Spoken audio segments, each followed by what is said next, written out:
Hey Pistons fans, what's going on? And welcome to another edition of Pistons Daily. I'm your host, Tony Nash, and I am celebrating, just like you, win number 13 straight for your Detroit Pistons. And what a win that it was. We're going to get into that in a second. But I want to remind you, we just hit 2,000 subscribers, so if you have not subscribed to the channel yet, make sure you go ahead and do that right now. And hit that notification bell so that you can be notified right away when we drop new content here daily on the Pistons Daily podcast. So, lucky number 13 for the Detroit Pistons. We have just won 13 games in a row, beating the Indiana Pacers, barely, might I say. And we'll talk about the game here in a minute, but that gives us a 15-2 record, a commanding lead in the East, still sitting at that number one spot. And the reason I call it lucky number 13 is because there have been two other times where the Pistons have had a 13-game win streak. And one of those was in 89-90, and the other was in 03-04. And there is something that both of those seasons have in common, and if you're a Pistons fan, you know in both of those years, we won the NBA championship. So is this a sign that this is our year? Coming into the season, I thought, man, if we can just win a single playoff series, that's going to be a big win for our team as we're building for the future. And although I still think that would be great, seeing what we're doing right now has me wondering, is this team a contender? We've talked about that a lot on the pod here. And, of course, I love reading the comments, so continue to let me know. I know a lot of you say, hey, we're already a contender. Some of you aren't quite sure yet. And I'm at that place where every game I'm just starting to think, man, this is a tough team to beat. And I realize we haven't played a lot of tough teams yet, but we are winning games the right way, playing good defense, playing team basketball, a lot of guys getting touches, a lot of guys contributing. And, boy, it's hard to come in and play the Pistons with a game plan because there's so many different weapons on this team. We've talked about the depth at length here. During this 13-game win streak, we are a plus 10.3. We're shooting 51% from the field. This is a great stat. We're averaging 16.3 steals and blocks. I mean, we are getting a lot of turnovers forced with our defense, those blocks at the rim, getting steals. Cade, during this stretch, has been averaging almost 30 points a game, 29.9, and 10.5 assists per game. And then Duren is averaging 22.8 points a game and 12.4 rebounds a game. So I think in order for us to continue to win, those guys got to continue to lead. Of course, we got Jaden Ivey back. We're going to talk about him again here in just a little bit as another really strong player for us that I think is going to be possibly or likely our second leading scorer. But who knows with the way Jalen Duren is progressing. He is doing incredible. So is 13 straight our lucky number? Does this mean we're going to win a championship this year? I don't know. Let me know what you guys think about that. Of course, obviously, I would love it. Now, that means the franchise record is 14, and we play Boston tomorrow night for an opportunity to break our franchise record. Now, on paper, we should definitely beat Boston, and we just beat them pretty handily, but you can never count them out. They got some good players, and so it's going to be a tough game, but I think we can do it. I'd love to see us break that franchise record. Not that that really means anything, but I just think these things continue to build confidence in our guys. They continue to bring solidarity with the team, and I think it just continues to give us respect in the national media and across the league as a legit team that people need to start taking seriously. Now, I do think that as teams start to recognize the Pistons and mark that game on their calendar, we're going to see a better version of some of these teams as they come into the arenas or as they come to Detroit, and it's going to get tougher for the Pistons. This is why teams don't typically go on these super long winning streaks, because people start to take notice, and these athletes show up, and they want to beat the team at the top. And so you're going to start seeing everyone's best game each night as the season progresses. So it's going to be tough to keep up the streak, but how long will it go? I said yesterday I would love to see a 28-game win streak because, hey, we lost 28 in a row. What a glorious thing it'd be to see 28 in a row. That would put us winning all the way into January. Don't know that that's possible. Those things don't really happen anymore. But, boy, one can dream, right? As a Pistons fan, to see our team win 28 straight would be absolutely incredible. It's been incredible to see them win 13 straight. The game seemed long last night. It just seemed to kind of drag on a little bit. It was really sloppy at times. Defense got really sloppy. Our shooting percentage just completely dropped off in the third quarter. But we got it done. We found a way to win. It didn't look pretty. And, of course, Indiana, they are the comeback kings. I mean, you remember in last year's playoffs, they made several incredible comebacks. So they do not quit. They play hard. Cade hit some big shots down the stretch and made some big plays. Didn't have the best game tonight, but still 24, 11, and 6. So that's still a really good game for most NBA players. Didn't shoot the ball that well, but still got it done when it mattered. We shot 50% from the field, 36% from three, so not our best three-point shooting night, 78% from the free throw line, so obviously some opportunity for improvement there. We had 6 guys in double digits again, meaning it's hard to win when we're spreading the scoring around like that. We had 5, 6, 7, 8, 9, 10, 11 guys score the basketball tonight. Of course, Paul Reed did not see the floor tonight, which is a little disheartening. I think Paul has earned himself some minutes, but this is the challenge with having so many guys right now. And we're going to talk about that here in a few minutes, but Paul Reed did not see the floor. JD had 17 and 12. Asar had 13 points. Jaden Ivey, in just 12 minutes of play, had 12 points. He had some good buckets, of course. We saw him miss a couple of easy, I don't want to say easy, but miss a couple of layups there as he's still getting his touch back. And I hope that the fans are patient with him. I certainly hope that the coaching staff and the front office is patient with him as he's working his way back in. But you can see the explosiveness, the athleticism. You can see that he's going to be a dangerous weapon for our team as they slowly work him in. I'm assuming working him back into the starting lineup. But I hope everyone's patient because I think if he can stay healthy, he's going to be lethal. But yeah, like I said, Indiana made a game of it. McConnell, man, that guy is a pest. He's annoying, but he plays hard. And as much as you don't like seeing him do that against your team, he's fun to watch. He plays the game hard, and he's undersized, but just gets it done. Rick Carlisle pulled him out with like 5 minutes to go when he seemed to be the only one bringing a ton of energy. I didn't really understand that move, but hey, I'm not the coach. But I think the reason that we had a hard time down the stretch is because of our rotations. Again, we played 11 guys tonight, and it's hard when guys are coming in and out of the game in these short stints to really get into the rhythm. If you've played basketball before, which I played basketball for many years, and again, now I coach, getting in and out of the game, 5 minutes at a time, 6 minutes at a time, 8 minutes at a time, and then sitting for a while, it's really hard to get in a rhythm. And I'm seeing a lot of our guys sit extended minutes. And so, Stu only played 20 minutes tonight. Ron only played 11. Javante only played 11. Ivy only played 12. Danis only played 8 minutes. And then, again, B-Ball Paul didn't see the court. And so that's tough. I mean, these guys have really played well over the last couple of weeks, and I understand we're healthy. But even the starters are sitting out extended minutes to try to get everyone minutes. I know JB addressed this in the press conference the other night, saying that everyone's going to get a chance, especially in the first half, to see what they can do. But then you see some of these guys who are just hungry, who want to play, and you see them sit in the bench for long periods of time. And it's going to make it really hard.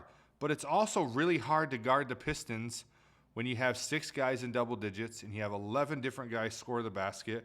You had two guys with 9, so close to double digits. And so really hard to guard a team like that. I mean, how do you come up with a game plan? You can't just isolate Cade because you got a lot of other options. And Cade is most of the time making the right decision and finding the open man. And so I think it's both one of the things that makes us dangerous, but also one of the things that may hurt us down the stretch, as it's really hard to keep these guys in rhythm. And when they're coming in and out of the game, it seemed like JD sat for really long periods of time tonight. It says that he played 30 minutes, but that was really broken up. 6 for 10, again, 10 shots. I really believe Duren needs to be getting more shots. I think he should be shooting 15 shots a game or more, especially as close as he is in his shooting percentage. So again, JB's got a lot of work to do to figure this out. I think that he will. At some point here, it's just going to have to be a matter of numbers that some of these guys are going to have to start sitting. So I talked a little bit yesterday about who do we prioritize, and I think that's a moving target as guys get their opportunity and prove themselves to see how they do. But I want to give some props to one guy tonight that I've been really, really hard on, and that is Mr. Caris LeVert. And I think tonight was Caris's best game as a Piston. A lot of you have been giving me heat in the comments that I've been referring to him as Caris LeVert. It's a nickname I gave him all the way back in his days at Michigan. A big Michigan fan, as I've said multiple times. When I heard Caris and Duncan were coming to the Pistons, I got really excited. But I've had a hard time up to this point really seeing where Caris fits with the team. Not a question of his skill or ability. He's a phenomenal player, great scorer. He can create his own offense. But just having a hard time seeing how he fits. Tonight he had 19 points on 5 of 9 shooting. He was 3 for 6 from 3. He played a good game. He hit some big buckets when we needed them. And so, I know I've been tough on the guy. And I always will. I'm always going to say what I feel in my heart. I'm always going to call it like I see it. And the way I've seen it is when Caris is in the game, the ball movement stops. And you saw that a little bit tonight. I'm just going to be honest. Even though he had a good game and hit some big buckets, there was moments when he was in the game where the ball movement just stopped and dribble leads to a bad shot or a shot at the end of the shot clock. And several times when Indiana went on runs, it's when Caris was in the game. And so I'm certainly not blaming him for that, but there are just things about him that I think don't necessarily complement this group of guys or this type of play. But listen, the jury is still out. He continues to play well. Obviously, it only takes a couple of good games for a Pistons fan to get on board with you. Look at what happened with Dennis Jenkins after a couple of good games. We're all ready to crown him the backup point guard of the team. And so if Caris continues to play well, plays good defense, makes good decisions, I may come around to him, but I got to give him his props. He played well. Again, still not there that he's 100% the right fit, but he had a great game. So you let me know. How do you think he fits? A lot of you have commented, he's a Michigan man. He's a good scorer. He's averaging 12 points a game. All of those things are great. But how do you think he fits with the squad? Give me the things that you're seeing that makes you think he's a good fit for this Pistons. Again, him playing 23 minutes tonight, Dennis only got 5 minutes. Ivy only got 12. And Ivy is going to continue to get more minutes. So does he pull those from LeVert? Does he pull those from Dennis or both? Not to mention, I still believe very strongly that we will end up getting Beasley back this year. And so when he comes back, where does that land LeVert? Where does that put him? And where does that put our rotation? And so, again, good problems to have. Obviously, having too many good players is something that no coach or organization is going to complain about. But it's some things that as we continue to go down this road and have this streak, we're going to have to really figure those out. And I also wanted to point out that our Detroit Pistons have moved to number 4 in the NBA power rankings. I mentioned that a couple weeks ago, last week, that we were number 8, and that our teams typically don't get respect. I remember our 04 team barely ever cracked the top 5. Everyone thought they're just playing in the easy East and they're getting wins, but they're not the right kind of wins, and they're just not, as competitive as the teams out west. And still got 3 West teams in the first 3 spots, being OKC, Denver, and Houston. We'll remind you that we did beat Houston. But we're number 4, so I think we're getting some respect. That's up from number 5. We're actually number 8 in offense this year, and we're number 2 in our defensive overall rating. So I think we're getting respect. And as you saw tonight, if you noticed, our team is starting to get some calls. And, one of the things I said early on is that Cade, JD don't get a lot of the calls that some of the other stars get. And I saw tonight, and even saw it last night and a few nights ago, that those guys are starting to get some calls. There was a few calls they got tonight that I think actually were not fouls, and but they're getting them, and they're getting those calls, and I think that's just a sign of respect. My hat here is crooked. I'm trying to fix it. Thanks for bearing with me there. There we go. Got to keep the hat looking fresh, right? But we're getting some calls, and calls that we don't normally get. And like I said, some of them are bad calls tonight, but it's good to see our team, finally starting to get some of those questionable calls. It seems like they never end up going our way. But I think the Pistons are starting to get a little bit of respect. People are starting to take them seriously. You're hearing a lot of national media talk about them right now. So they're making themselves undeniable. And so the question you have to ask is, how long can this streak go? How much longer can it last? I've said multiple times jokingly, man, I'd love to see us get 28 in a row. But is this team a legit contender? Now, listen to the next several games that the Pistons have. And other than one or two games, all the way till the end of December, we have a pretty easy schedule. And so we got the Celtics, then the Magic. The Magic will be tough. We've already beat them once. The Heat, that'll be tough, a tough game. Then we got the Bucks, who are hurt. We probably will beat them. Then you got the Mavs, the Hornets, the Blazers, the Kings, the Jazz, and the Clippers.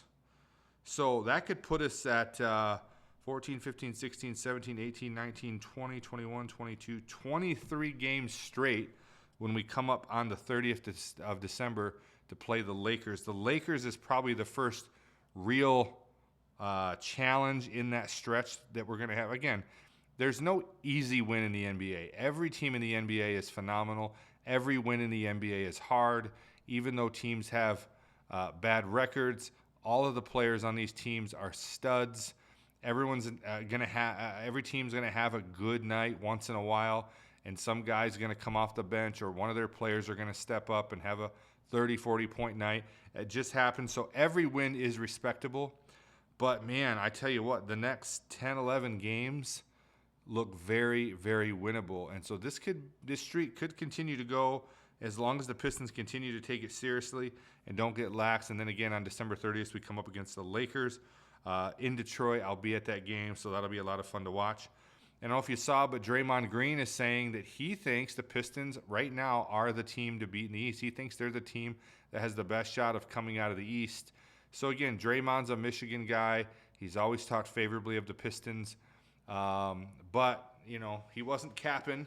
He was being straight up saying that he thinks the Pistons are the team to come out of the East.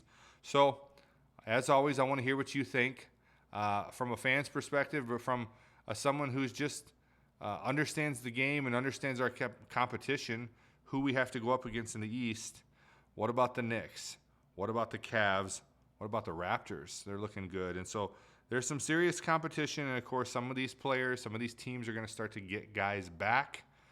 At some point, I believe Tatum will come back. At some point, Halliburton is going to come back. And some of these other players that are hurt are going to come back. Giannis, Trae Young, and it's going to make these teams a little more difficult to beat. So where does that leave our Pistons? And so, again, I think the way we're playing is great. I think the roster is good. And so that brings me to the last thing I want to talk about today is another stupid trade rumor. This is one that I've seen a lot in the last few days. We talked yesterday about Anthony Davis to the Pistons. Terrible, terrible idea. We talked about Jaren Jackson Jr. to the Pistons. Also don't think it's a great idea. And now we're hearing a lot about Lauri Markkanen to the Pistons. Now, I know this isn't the first time we've heard these rumors. I know a lot of people, even a lot of you in the comments have said you think that Markkanen would be a great fit for the Pistons. And again, I'm going to stay strong on the fact that I don't think the Pistons should be seriously thinking or considering any trades at all right now. We have a young team with a high ceiling, a lot of opportunity ahead of us. I think we have to continue at least until we get closer to the trade deadline. We got to start to see how this plays out. How are some of these guys going to fit? How is the coach going to figure out the rotations? And at some point, we're going to have a better understanding of who's not quite fitting and who is. And then maybe we start talking about some strategic trades that might help propel us over the edge. But we certainly can't just sell the farm for it. And this trade is particularly crazy to me. It has us getting Lauri Markkanen. We're giving up for him. This is rich. Tobias Harris, Jaden Ivey, Ron Holland, the 26, 27, 28, and 29 first-round pick, and the 30, 31, and 32 first-round pick swap, which is just, I mean, for one player, and I understand Markkanen is good. He's fifth leading scorer in the NBA, he's going to come in and be a legit all-star player for our team. Certainly could contribute, but what we're giving up, I don't think it's worth it at all. And, it's a matter of, it's just kind of like, let's win now or let's win for a long time. And to me, if we continue to build and we're patient and we sign the right guys and we continue to bring in the right veterans, and I'm not saying we don't ever need to go for that big fish. You guys have probably heard me say before, the one big fish that I might really consider pursuing is Devin Booker. Again, depending on what we got to give up for him. But to me, as of right now, I don't think Lauri Markkanen is it, especially considering what we'd have to give up. It's definitely not worth it to me. Even the Detroit Free Press said that if we bring in Markkanen, it would make us a real threat to reach the finals, which tells me the Detroit Free Press does not think the Pistons are a real threat. And I just got to say, I think they're wrong. I think the Detroit Pistons are a real threat, and I think they're only going to continue to get better. Our biggest concerns right now are, can we stay healthy, and how do we figure out these rotations? But I say no way to Lauri Markkanen right now. I say this trade is too rich. It's crazy. It's not the right trade. It's not what the Pistons need. We need to stay put. And I know some of you said, why are you talking about all these trade rumors? Well, this is what's all over my feed. I don't know what's on your feed, and I realize some of this is clickbait, but some of these are real talks. And my hope is that maybe someone within the Pistons organization or Trajan Langdon will come across this channel, hear what I have to say, and hear what you guys say in the comments, and maybe we can, steer them in a direction and say, hey, this is not what the fans want. This is not what we want to see done with our team. I get that it's a business, and I get we have a very small voice in this, if any, but if no one's saying it, then it doesn't get said. And so I'm going to continue to talk about these things because I think it's important. So far, all of the trade rumors I have seen seem ridiculous.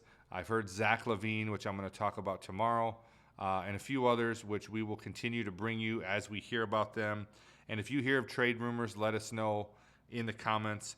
But again, I'm going to hold strong that I think the Pistons need to just sit tight. Let this thing play out. Let's see how we do, and let's see how this team continues to grow. And so, lucky number 13, let's celebrate. Are we going to get 14 tomorrow night against Boston? I want to continue to hear more conversation about Caris LeVert. The jury's still out on him. Good game tonight, but is he the right fit for our team? NBA Power Rankings giving us a little bit of respect. What are your thoughts? Is 4 the right number? Is it too low? Is it too high? Love to hear from you. And then what are your thoughts about this Lauri Markkanen trade? Is this a good trade? Do you think that it makes sense? And do you think that it's something that the Pistons should pursue? So look forward to hearing from you. That's all I got for you today. Remember, subscribe to the channel. We're now on our road to 2,500, baby. So let's get there quick. Please subscribe. Please share this content with people who you know are Pistons fans. I'm going to bring it to you straight. I'm going to bring it to you real every single day. And I want to hear from you. What are the things you want to hear us talk about on the show? And I'll try to talk about those things as well. Hit that notification bell so that you can be notified every time we bring you fresh content. And so until next time, I'll see you tomorrow. And as always, Detroit basketball, baby. Let's go.